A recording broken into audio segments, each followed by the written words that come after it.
and even Santa and Mrs. Claus will arrive to light the tree. It's all free.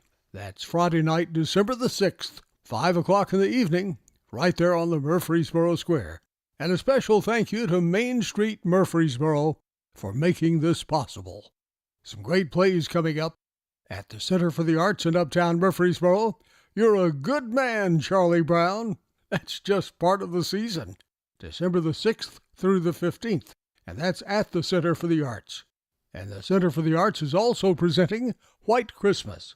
That'll be December the 12th through the 15th, but since there's some overlap there with Charlie Brown, the Center for the Arts will offer White Christmas at MTSU's Tucker Theater.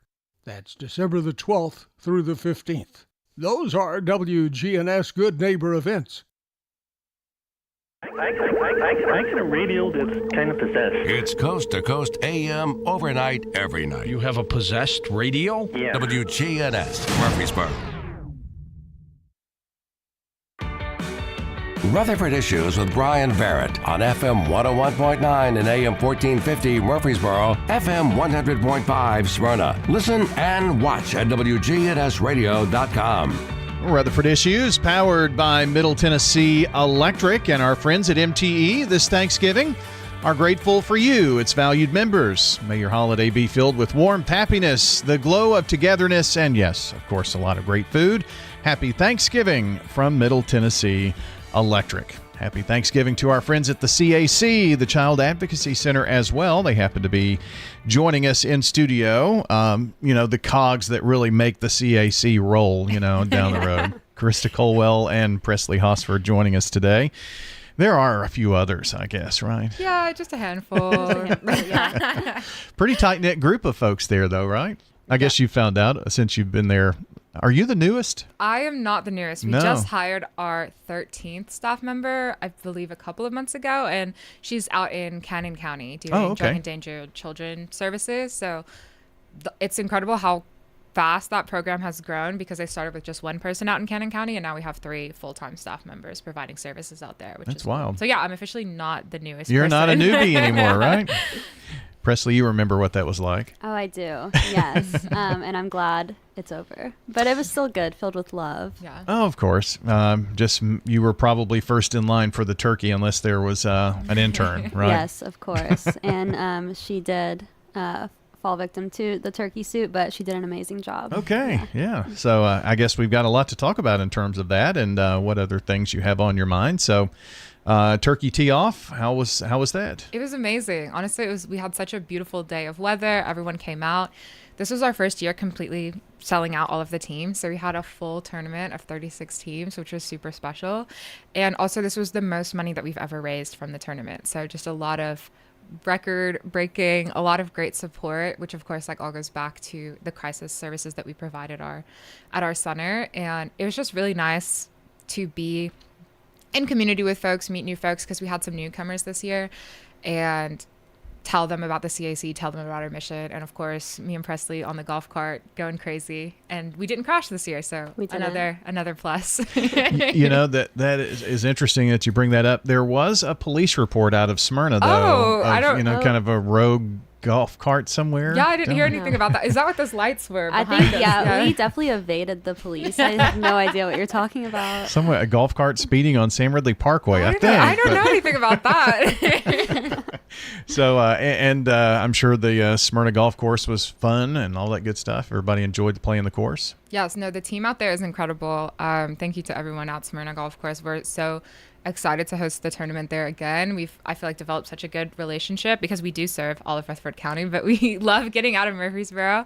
And the team there was so helpful and helped us store all of our food, make sure we were stocked up on drinks, made sure everyone had everything that they needed.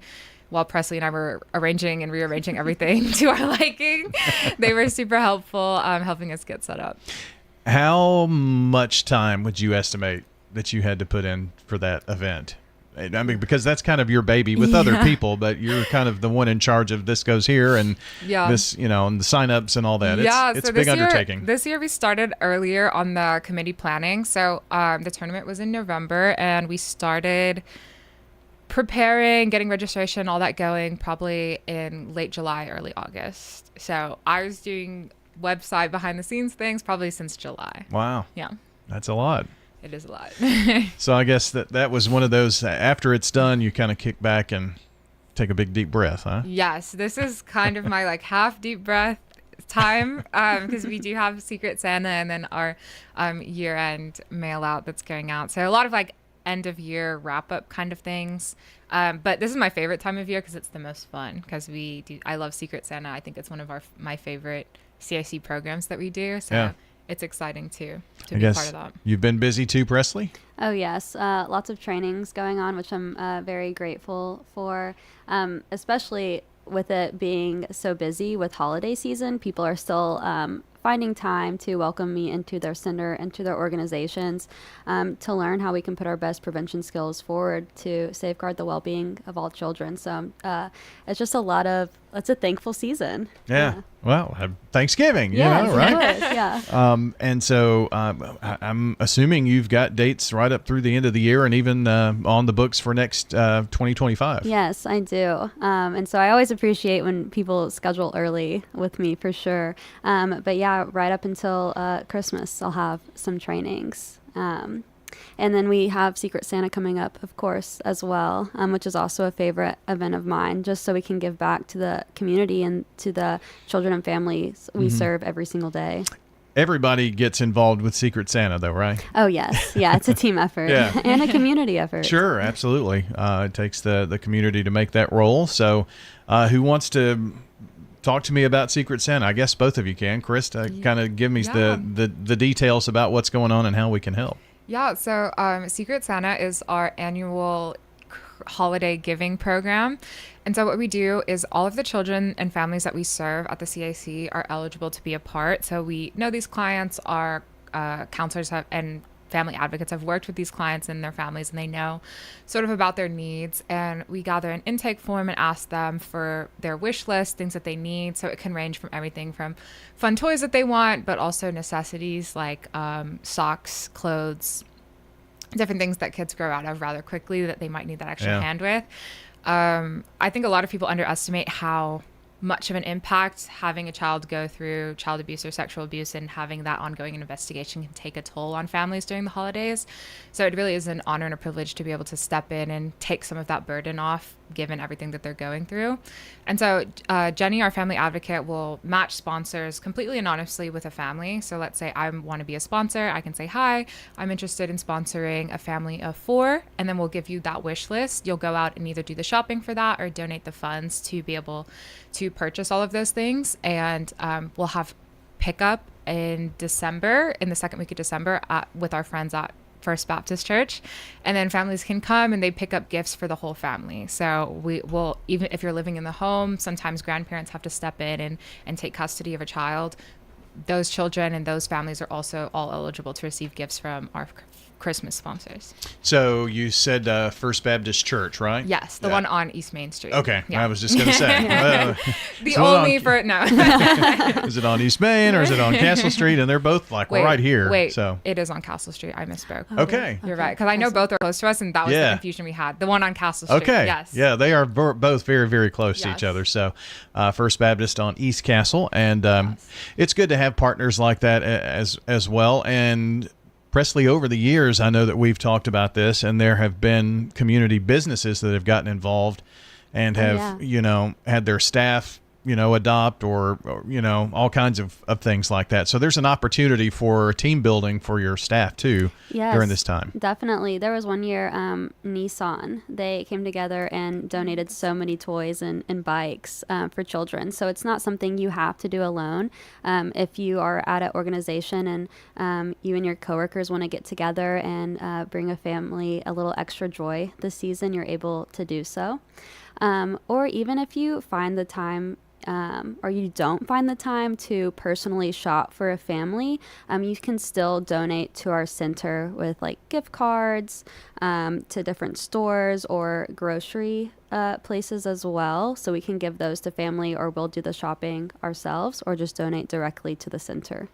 So have you planned the shopping day? I can just see the two, knowing you and golf carts. Our eyes already lighting up at the prospects of shopping. No, we usually do it a little bit closer, just to make sure that we have all of those wish lists solidified, and for folks who want to go do the shopping and the beautiful wrapping that they always do.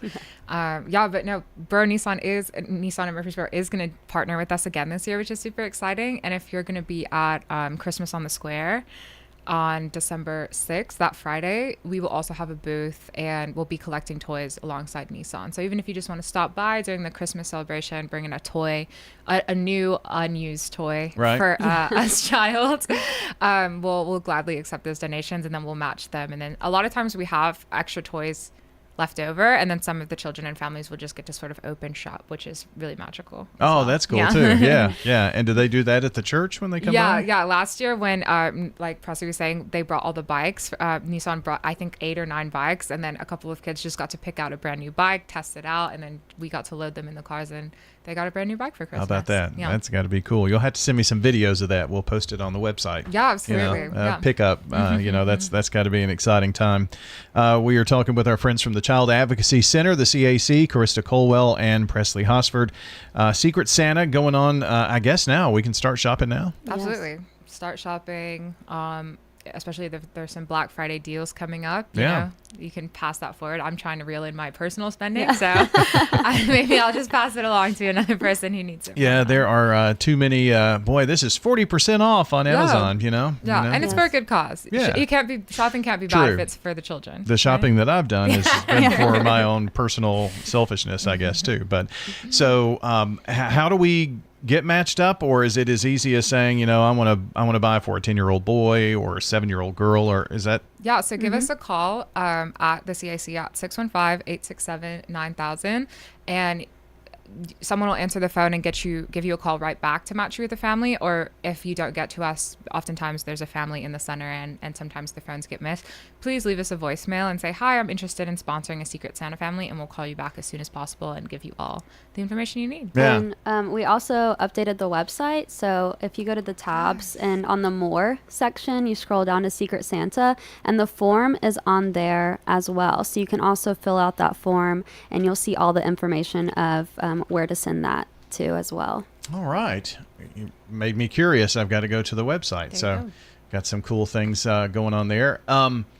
So just kind of remind me about the kids who these toys and things of that nature for Christmas, they're going to those who have had to utilize the services of the CAC. So obviously there's been some tough times, so it definitely can help. Yes, and so any family who has been in our care is eligible for the Secret Santa program. And again, these are children who are victims of child physical abuse or sexual abuse. And it's just so much on the family and them healing from this trauma, trying to move on, not only survive from this, but then continue to thrive, especially during the holiday seasons. We just ask for a little extra support for these families. Presley, before our time gets away, in the next few minutes, I would like for us to kind of focus on, holidays, kids out of school. This is often a time where things maybe go underreported, but it is also a time when kids are home more, families around, maybe distant family, things like that. So kind of talk to that a bit. For sure. Well, a devastating fact actually is 60% of child sexual abuse is inflicted by immediate family members. And so just something to be aware of when we're in this time of family gathering, to set boundaries and have open conversations with children and other family members about bodies and boundaries as well. Because it takes having these conversations inside the home with families and children to really be that first line of defense as well. I like to tell parents, if we can't teach our children consent inside the home, how do we expect them to understand consent outside of the home in different places as well? So just something to be aware of. It can be hard to stand up and speak out if you see an adult crossing a child's boundaries, but sexual abuse thrives in the dark. It thrives in silence. And so the best thing you can do is when you see something, say something. This is the time of the year where you've got 40 people coming over, and 30 of them are trying to stay over, and you've got sleeping bags all around, that kind of thing, and just people trying to cram in and enjoy the holiday, but just also something to keep in the back of your mind. Yes, of course. And also that just a reminder that it's okay for a child to say no to an adult when it comes to their body. So if we have grandma, grandpa coming over and they want to give little Susie a big kiss and she doesn't seem too comfortable, well, she doesn't need to do that. Or if someone wants that child to sit on their lap and they're saying, no, I don't really feel like it, well, that's okay. They don't have to. Let's redirect our actions. Maybe a fist bump or a high five would make that child more comfortable. Yeah. Just some things to keep in mind during the holiday season. Any final thoughts here before our time goes away? We catch everything? Yeah, I think we're just so thankful for the community support that we get and continue to receive. I mean, especially around the holidays, I know it's a tough time for a lot of folks and a lot of families, and to really connect with other folks and help people out when they might need it most is just really special to be a part of that and a part of that team. Absolutely. Well, happy Thanksgiving to you both, and to all of our friends at the Child Advocacy Center. Yes, thank you. Happy Thanksgiving. We'll talk to you soon. Carissa Colwell and Presley Hosford joining us on Rutherford Issues today. That will do it for our program, and we invite you to stay tuned. More conversation ahead. We check news at the top of the hour, and back here tomorrow for a Tuesday edition of Rutherford Issues. Have a great day, everybody. Hello friends, Lenny Farmer with Jennings & Ayers Funeral Home. More than I can count, we have taken care of families who were totally caught off guard with the passing of a loved one. There are so many details to tie up. It really can be overwhelming. Again, more than I can count are the comments from families who have pre-planned and pre-funded their or their loved one's funeral, saying, I'm so thankful we took care of this ahead of time. It would have been a financial hardship had we not. Let me help your pre-plan. Call me at 615-893-2422. It's now time to take a look at today's death notices. With the latest updates, here is WGNS's Steve Thornton. Roy Ellis Alexander passed away on November the 18th. Services Monday, November the 25th. Family visitation 12 noon. Funeral services 1 p.m. held at Allen Chapel AME Church in Murfreesboro. Interment Evergreen Cemetery. Roy Ellis Alexander, Scales & Sons Funeral Home, handling these arrangements. Norma Jean Golden, age 75, of Murfreesboro, passed away on Friday, November 22nd, surrounded by her loving family. She was preceded in death by her sister, Ronell Waters, brothers, James Waters and Dwight Waters. Survived by her loving husband of 55 years, James Golden. Sons, Jimmy Golden, Tommy Golden. Grandchildren, and other family members. Visitation with the family will be held at Murfreesboro Funeral Home today, Monday, November the 25th, from 10 a.m. until 12 p.m., with services to follow at 12 p.m. in the chapel. Interment will be at Miller Cemetery for Norma Jean Golden, age 75. Murfreesboro Funeral Home, handling these services. I'm Steve Thornton. Murfreesboro Funeral Home and Cremation Services. People that come in to pre-plan their funerals and put it down in writing makes it a whole lot easier on the children at the time of their death. Keith Stapleton, manager of the Murfreesboro Funeral Home. Visit murfreesborofuneralhome.com. Peggy Jo Woodson, age 88, of Shelbyville, passed away at home on Thursday, November 21st. Born November the 19th, 1936, to the late Joel T. and Elizabeth Edwards Alderson. She retired from General Electric and was a member of Fosterville Baptist Church. Also preceded in death by her husband, Lindy Woodson. Survived by her son, Johnny Woodson, Mickey Woodson, Vicki Henley, and also grandchildren and other family members. A graveside service will be held on Tuesday, November the 26th at 2 p.m. at Woodfin Cemetery in Fosterville for Peggy Jo Woodson, age 88. Murfreesboro Funeral Home handling these services. Tim Liversage, age 69, of Murfreesboro, passed away on Friday, November the 22nd.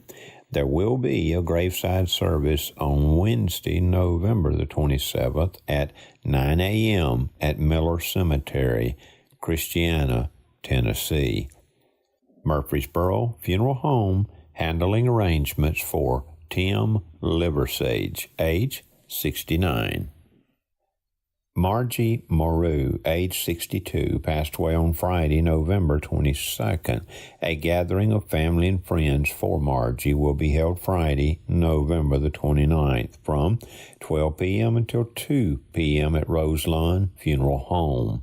Following the gathering of family and friends will be a graveside service to celebrate at 2 p.m. at the funeral home. These are the arrangements today for Margie Moreau, age 62. John Marcus Connor Jr. passed away on November 19th. John is preceded in death by an older sister, Hannah Jane, his mother, Emma Amanda, and his father, John Marcus, survived by sons, Forrest and Ben, wife, Beth, and 3 grandchildren, as well as a host of other family members. Smith Family Funeral Home, handling arrangements for John Marcus Connor Jr. For WGNS Radio, I'm Steve Thornton. I'm Shannon Whitfin Parsons at Whitfin Funeral Chapels, serving Murfreesboro and Smyrna. Here at Whitfin Chapel, we provide personalized services based on each individual's life, experiences, beliefs, and pastimes. We do this for all families in our community, including our own, and we do so with the utmost compassion and empathy. Whitfin Funeral Chapels, Murfreesboro and Smyrna, since 1893. I can a radio that's kind of possessed.